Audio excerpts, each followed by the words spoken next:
buenos días, hermanos de Capilla Fidelidad. Mi nombre es Alan Legarda y hoy vamos a estar revisando el capítulo 7 de Apocalipsis. En este capítulo vamos a tener como un pequeño paréntesis en medio de todo lo que está pasando, en medio de este juicio del Señor que está viendo Juan. Pero como siempre vamos a empezar en oración este tiempo. Señor Padre Celestial, gracias por un nuevo día, gracias por una nueva oportunidad que nos brinda, Señor. Gracias por regalarnos este tiempo para estudiar un poco tu palabra, Señor, y te pedimos de que seas tú hablando en nuestros corazones. Te lo pedimos en tu santo nombre, Jesús. Amén y amén. Bueno, rápidamente, a manera de contexto y también recordatorio, están pasando algunas cosas bastante interesantes en la visión que tiene Juan. Recordemos que él está viendo el final de los tiempos, está viendo lo que va a pasar en el juicio final del Señor sobre la tierra. Después de que Juan estuviera en el cielo en su visión y viera un rollo muy particular que describe él, que nadie podía abrir hasta que llegó el Cordero de Dios inmolado, es decir, Jesucristo. Y se nos dice que él es quien es digno de abrir el rollo y de romper sus sellos, y que hubo una gran adoración en el cielo a causa de que el Cordero podía abrir el rollo. Eso es lo que se nos dice.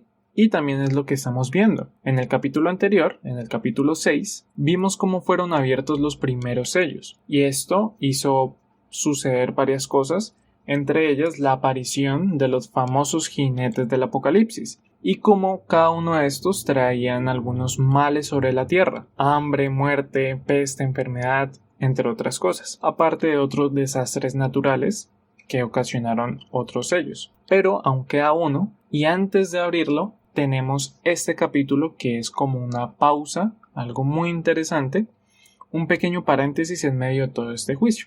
Ahí es donde empieza el capítulo 7. Como título leemos los 144,000 sellados. Y lo primero que leemos en el versículo 1 es: después de esto vi a 4 ángeles en pie sobre los 4 ángulos de la tierra que detenían los 4 vientos de la tierra, para que no soplase viento alguno sobre la tierra, ni sobre el mar, ni sobre ningún árbol. Así que esto nos afirma, como lo decía, que tenemos una pausa. Estos vientos, de los que habla el versículo, son la fuerza del juicio de Dios, es decir, detengan por un momento el juicio de Dios. Ellos lo están deteniendo porque necesitan realizar una tarea antes de que todo el juicio del Señor continúe.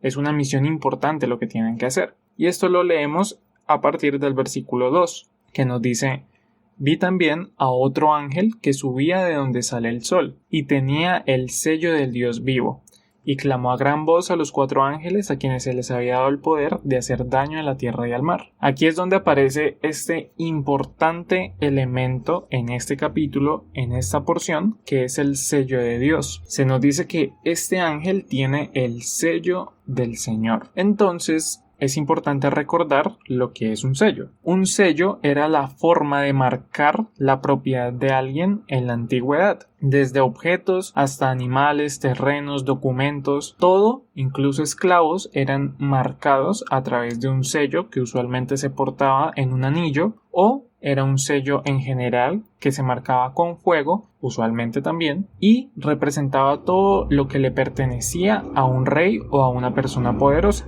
Y es justamente eso lo que está a punto de pasar con estas 144,000 personas. En este contexto, y según lo que ya leímos, podemos decir que este sello va a ser un sello como de protección que Dios va a poner para evitar daños a través de la gran tribulación. Así que quizás ya habíamos escuchado mencionar algo de esto, pero nosotros en este momento nos preguntamos qué aplicación podemos tener nosotros de todo esto, porque pues según lo que se cree, también lo vamos a mencionar después, no vamos a ser parte de estas personas. O sea, nosotros no contamos entre esos 144,000. Así que podríamos decir que eso no se aplica a nosotros y que pues no podemos sacar mucho en realidad. Pero en realidad podemos ver algo muy importante, y es el sello de Dios.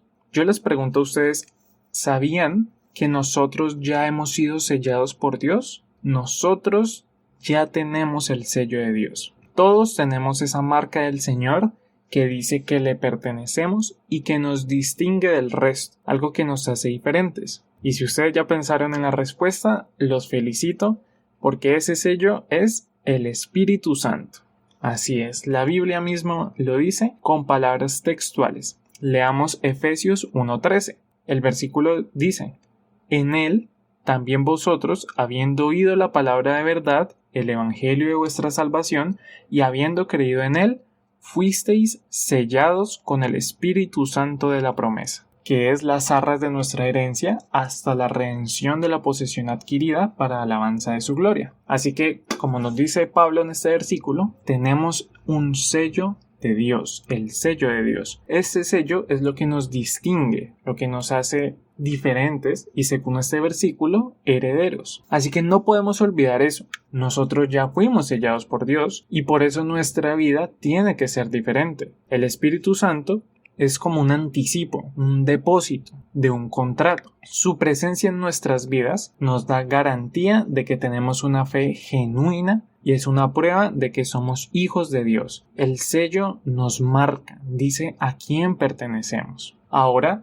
su poder obra en nosotros, que es la transformación de nuestras vidas. Nosotros le pertenecemos a Dios, hermanos, y el Espíritu Santo nos lo recuerda. Así que, para englobar esta idea y terminar, leamos otro versículo que nos dice esto. Efesios 4:30 nos dice: y no contristéis al Espíritu Santo de Dios, con el cual fuisteis sellados para el día de la redención. Recordemos, no estamos para entristecer al Espíritu Santo. Estamos para vivir de una forma diferente como la vive este mundo, para darle gloria a Dios, porque tenemos un sello de parte de Dios. Así que avanzamos en Apocalipsis y leemos el versículo 4 y dice: y oí el número de los sellados, 144,000 sellados de todas las tribus de los hijos de Israel. Después de ese versículo tenemos un listado de las tribus de Israel y que se toman 12,000 de cada una de ellas para un total de 144,000. Pero con base en esto hay mucha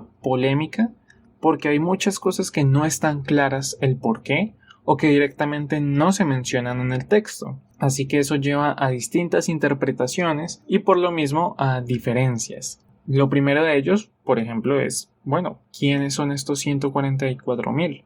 Y eso ha sido contestado de muchas formas. Algunos dicen que son judíos al azar, otros dicen que son la iglesia, otros dicen que son espíritus, es decir, las almas de algunos judíos. Bueno, hay muchas cosas en realidad. Pero no solo eso, sino que hay más preguntas que pueden parecer más minuciosas, incluso más difíciles. Y es que cuando revisamos esa lista de las tribus, efectivamente hay 12, pero en ellas no se menciona la tribu de Dan, por ejemplo. Así que podríamos preguntarnos por qué. También se menciona a la tribu de Efraín, pero de forma indirecta, porque se le llama la tribu de José. ¿Por qué? ¿Por qué no dice la tribu de Efraín? La verdad es que son preguntas muy complicadas, sobre todo, como decía, porque el texto no nos dice nada al respecto. No hay una sugerencia ni una explicación. Lo único que podemos decir respecto a eso son suposiciones. No hay nada confirmado. Algunas explicaciones es que Dan es la tribu, al menos eso creen, que es la tribu del anticristo, por unos pasajes en el Antiguo Testamento donde dice que va a aparecer desde la tierra de Dan y cosas así. Y hay otras interpretaciones que dicen que es porque Dan es la tribu que introdujo la idolatría en el pueblo de Israel. Eso lo mencionan en Jueces. Entonces, son algunas interpretaciones, pero volvemos al punto, y es que realmente no podemos saberlo. No hay una explicación fija respecto a por qué esto es así. La otra pregunta es, estos 144,000, ¿quiénes son puntualmente? Lo único que podemos decir con certeza es lo que nos dice la Biblia. Son 144,000 personas de Israel, judías, que el Señor va a decidir proteger durante el tiempo de la gran tribulación. Muchos dicen que son judíos que creyeron en Cristo, pero bueno,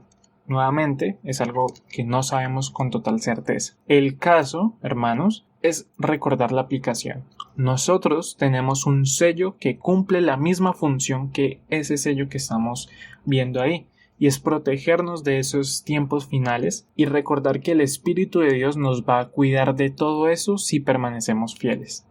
Así que tenemos una invitación, y es valorar el sello que tenemos en Dios y permanecer fieles hasta el final. Después de esto, hay otra sección en el capítulo donde nos habla de una multitud de vestiduras blancas. Una multitud que aparece en la presencia de Dios para adorarlo y para darle gloria como rey. Y Juan, al igual que nosotros, no sabe qué está pasando, no sabe quiénes son, así que pregunta. En el versículo 14 leemos: yo le dije, Señor, tú lo sabes, hablándole a uno de los ancianos que estaba allí. Y él me dijo, estos son los que han salido de la gran tribulación y han lavado sus ropas y las han emblanquecido en la sangre del Cordero. Así que, bueno, tampoco está del todo claro a quién hace referencia con esta multitud. Algunos dicen que son los mártires que murieron durante la tribulación, otros dicen que son exactamente esos 144,000 de los que habló antes, otros dicen que son la iglesia, pero no lo sabemos bien. Pero sí hay algo que también podemos aprender de ellos, y es a tener sus vestiduras blancas. Son blancas porque están limpias de pecado y de mancha. Y es interesante porque se nos dice cómo las limpiaron. Dice que fue con la sangre del Cordero. Así que, hermanos, la única manera de limpiar nuestras vidas de todo pecado, de toda suciedad, es con la sangre de Cristo. Su sacrificio es lo único que tiene el poder para extender perdón hacia nosotros. Eso es lo importante y lo que podemos rescatar de este segundo grupo.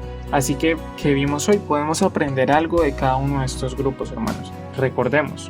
Primer grupo, los 144,000 sellados. ¿Qué aprendemos? Nosotros estamos sellados por Dios. Somos importantes para Él. Pertenecemos a Dios. Tenemos su Espíritu Santo y Él vive en nosotros. Nos va a proteger y debemos de vivir distinto porque le pertenecemos a Dios. Y del segundo grupo, la multitud de las ropas blancas, aprendemos que tenemos que limpiar nuestra vida con la sangre del Cordero, porque es la única capaz de lavarnos bien de todo pecado. Vistamos vestiduras blancas delante de Dios. Señor Padre Celestial, gracias por hablarnos a través de tu palabra, Padre, a pesar de, al parecer, tener un capítulo difícil o que no parece decir mucho para nosotros hoy en día, Señor, te agradecemos por las aplicaciones que nos puedes dar y te pedimos de que no sea solo un audio más, un devocional más, sino que de verdad pueda permanecer en nuestro corazón y que nos recuerdes que tu Espíritu Santo vive dentro de nosotros y por lo tanto debemos de vivir distintos y para agradarte. Te lo pedimos, Señor, en tu santo nombre Jesús. Amén y amén.